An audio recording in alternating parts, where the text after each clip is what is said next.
சரவண ஜோதியே நமோ நம. வாழ்க வையகம், வாழ்க வளமுடன். அனைத்து தமிழ் நெஞ்சங்களுக்கும் கனிவான வணக்கங்கள். நிகழும் ஸ்ரீ மங்களகரமான குரோதி ஆண்டு ஜூலை மாதம் 17ஆம் தேதி புதன்கிழமை அன்று அனுசம் நட்சத்திரத்தில் ஏகாதசி திதியில் சுப்பிரம் நாமயோகத்தில் வணிசை கரணத்தினில் சித்த யோகம் கூடிய நன்னாளில் இந்த மகத்தான ஆடி மாதம் பிறக்கிறது. ஆடி மாதம் என்றதும் நம் நினைவுக்கு வருவது ஆடிப்பெருக்கு மட்டும்தான். ஆனால் இந்த ஆடி மாதத்தில் நிறைய சிறப்பு அம்சங்கள் உள்ளன. ஆடி செவ்வாய், ஆடி வெள்ளி, ஆடி பூரம், ஆடி அமாவாசை என வரிசையாக நிறைய தினங்கள் கொண்டாடப்படுகிறது. நிறைய சுப தினங்கள் வந்தால் கூட இந்த ஆடி மாதத்தில் யாரும் சுப நிகழ்ச்சிகளை நடத்துவதில்லை. திருமணம் மற்றும் வளைகாப்பு போன்ற சுப நிகழ்ச்சிகளை இந்த மாதத்தில் வைப்பதில்லை. புதுமண தம்பதிகளையும் இந்த மாதத்தில் பிரித்து வைப்பது உண்டு. இந்த ஆடிப்பெருக்கு திருவிழாவின் போது புதுமண தம்பதிகள் புதிய மஞ்சள் கயிறுகளை மாற்றிக்கொள்வார்கள். இந்து ஜோதிடத்தின்படி ஆடி மாதம் ஒரு அசுபமான மாதமாக பார்க்கப்படுகிறது. எனவே இந்த மாதத்தில் திருமணம், சுப நிகழ்ச்சிகள், புதுமனை புகுவிழா என எந்த சுபகாரியங்களும் நடக்காது. இந்த ஆடி மாதத்தை ஒரு சூன்ய மாதம் என்றும் கூறுவார்கள். ஆடி மாதத்தை ஒரு சூன்ய மாதமாக பார்த்தாலும் இந்த மாதத்தில் ஏராளமான பூஜை மற்றும் விரதம் மேற்கொள்ளப்படுகிறது.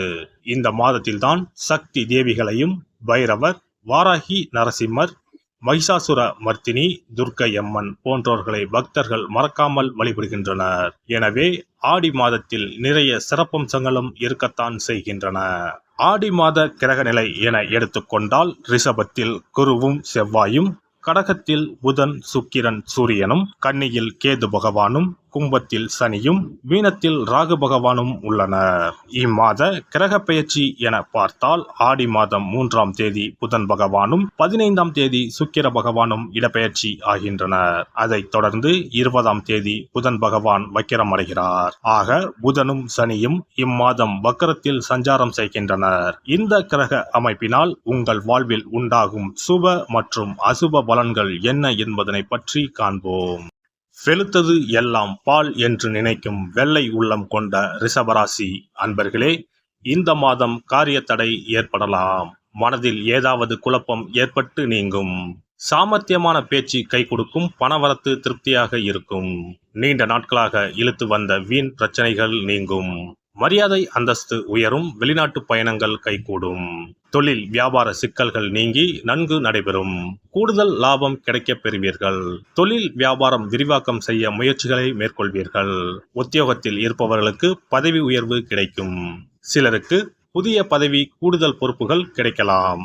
கடுமையாக உழைக்க வேண்டியிருக்கும். அலுவலகத்தில் அடுத்தவர்களால் திடீர் பிரச்சனை தலை தூக்கலாம். உங்களது கருத்துக்கு மாற்று கருத்து உண்டாகலாம். குடும்பத்தில் மகிழ்ச்சி காணப்படும். உறவினர் நண்பர்கள் மத்தியில் மதிப்பு உயரும். வீட்டிற்கு தேவையான பொருட்களை வாங்கி மகிழ்வீர்கள். கணவன் மனைவிக்கு இடையே நெருக்கம் அதிகரிக்கும். பிள்ளைகள் மூலம் சந்தோஷம் உண்டாகும். பெண்களுக்கு திறமையான பேச்சின் மூலம் சாதகமான பலன் கிடைக்கும். காரிய தடைகள் நீங்கும்.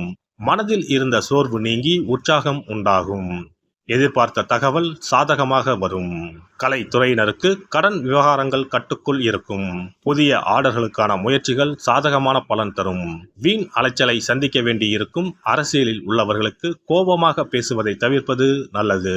மேல் மட்டத்தில் உள்ளவர்களுடன் வாக்குவாதங்கள் ஏற்படலாம். கவனம் தேவை. மாணவர்களுக்கு கல்வியில் முன்னேற்றம் அடைய முழு முயற்சியுடன் படிப்பீர்கள். சக மாணவர்கள் மத்தியில் மதிப்பு உயரும். நட்சத்திர பலன்கள் கார்த்திகை 2, 3, 4ஆம் பாதங்கள். இந்த மாதம் குடும்பத்தில் சந்தோஷம் உண்டாகும். பிரிந்து சென்ற குடும்ப உறுப்பினர் மீண்டும் வந்து சேரலாம். கணவன் மனைவிக்கு இடையே இருந்த மனஸ்தாபங்கள் நீங்கும். பிள்ளைகள் கல்வி பற்றிய சிந்தனை அதிகரிக்கும். உறவினர் மத்தியில் மரியாதை கூடும். ரோஹிணி நட்சத்திரம். இந்த மாதம் எதிர்பாராத சந்திப்புகள் உண்டாகும். திடீர் செலவு உண்டாகும். முக்கிய பொறுப்புகள் கிடைக்கக்கூடும். தேவையான பொருட்களை வாங்குவீர்கள். நீண்ட நாட்களாக செய்ய நினைத்த ஒரு காரியத்தை செய்து முடிப்பீர்கள். மதிப்பும் மரியாதையும் கூடும். குடும்பத்தினருடன் வீண் மனஸ்தாபம் ஏற்பட்டு நீங்கும். மிருகசிரிசம் 1, 2 பாதங்கள். இந்த மாதம் நண்பர்களிடையே சுமூகமாக இருக்க விட்டு கொடுத்து செல்வது நல்லது. வாழ்வில் முன்னேற அக்கறை காட்டுவீர்கள். மனத்துணிவு அதிகரிக்கும். பணவரத்து எதிர்பார்த்தபடி திருப்திகரமாக இருக்கும். தன்னம்பிக்கை அதிகரிக்கும். வெள்ளிக்கிழமையில் நவகிரகத்தில் சுக்கிரனுக்கு மொச்சை தீபம் ஏற்றி அர்ச்சனை செய்ய எதிர்பார்த்த பணவரத்து இருக்கும். மனமகிழ்ச்சி ஏற்படும். சிறப்பு தொகுப்பு. ஆடி மாத சிறப்புகள் மற்றும் வழிபாடு தொடர்பான சில குறிப்புகளை பற்றி காண்போம்.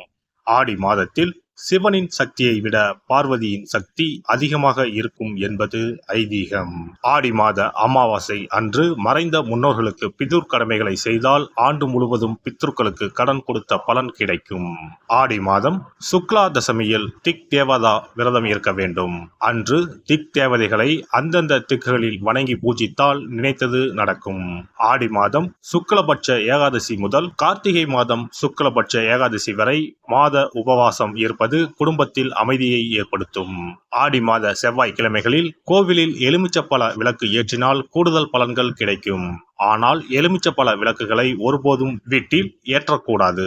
வளர்பிறை துவாதசி நாளில் தொடங்கி கார்த்திகை மாதம் வளர்பிறை துவாதசி நாள் வரை பெண்கள் துளசி பூஜை செய்து வந்தால் நினைத்தது நடைபெறும். வீட்டில் சகல செல்வங்களும் குவியும். ஆடி மாதம் செவ்வாய் வெள்ளிக்கிழமைகளில் காமாட்சி தேவியை வணங்கினால் திருமண தடைகள் விலகி சுபம் உண்டாகும். ஆடி மாதம் முழுவதும் மீனாட்சியை வழிபட்டால் குடும்பத்தில் அமைதி ஏற்படும்.